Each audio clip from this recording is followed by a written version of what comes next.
أهلا بكم أعزائي ومتابعي لحظة من فضلك. عمرو سعد ومحمد سامي بالبيجامة، إيه الحكاية؟ خلافات محمد سامي وعمرو سعد كشفت الشركة المنتجة لمسلسل سيد الناس عن الأنباء التي انتشرت مؤخرا بشأن توقف التصوير. وقال المتحدث الرسمي في تصريحات لإحدى المواقع الإخبارية أن تصوير المسلسل يجرى على قدم وساق حاليا في الحي الشعبي داخل مدينة الإنتاج الإعلامي، ومن المقرر عرضه في موسم رمضان 2025. وأكد أنه لا صحة للأخبار المتداولة حول وجود خلافات بين المخرج محمد سامي وبطل العمل عمرو سعد، مشيرة أن الأمور تسير بشكل طبيعي مع وجود خطة واضحة لإنهاء التصوير قبل شهر رمضان. وكان المخرج محمد سامي قد شارك مؤخرا صورا جديدة من كواليس المسلسل عبر حسابه على انستجرام، وعلق قائلا: تصوير سيد الناس لتنهال عليه تعليقات متابعيه معبرين عن دعمهم وتمنيتهم له بالتوفيق في المشروع الجديد.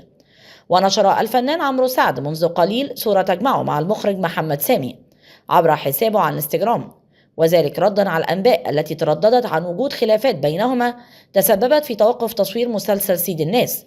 وعلق عمرو سعد على الصورة قائلا: لمن يقول أننا مختلفين، بالعكس أنا وسمسم متفقين متشاركين على الشغل، سهرانين وبنطلونات البيجامة. بأمر الله مسلسل سيد الناس أقوى مسلسل 2025 2026 2027، لأننا بنفكر في 3 أجزاء.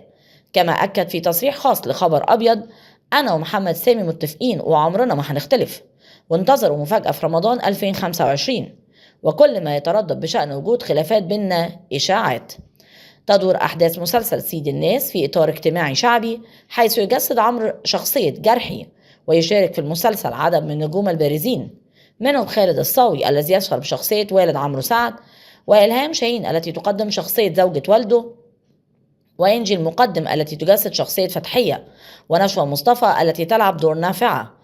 المسلسل مكون من 30 حلقة، وهو من تأليف الكاتب الصحفي خالد صلاح ومحمد سامي، وإخراج محمد سامي، وإنتاج صادق الصباح.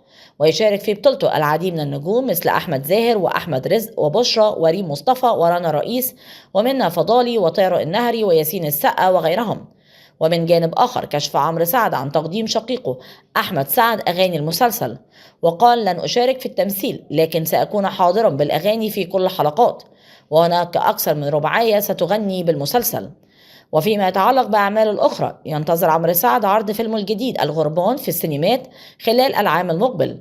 الفيلم ينتمي إلى نوعية الأعمال الملحمية الأكشن، وتدور أحداثه في عام 1942 خلال فترة الحرب العالمية الثانية. ويشارك في الفيلم عديد من النجوم مثل مي عمر وأسماء أبو اليزيد وماجد المصري ومحمد علاء وأحمد بدير ومحمود البيزاوي وصفاء الطوخي والراحل جميل برسوم، وهو من إخراج ياسين حسن. من فضلك لا تنسى الاشتراك في القناة، تفعيل الجرس على وضع الكل، وعمل لايك ليصلك دائما وأبدا كل جديد من القناة. شكرا لكم.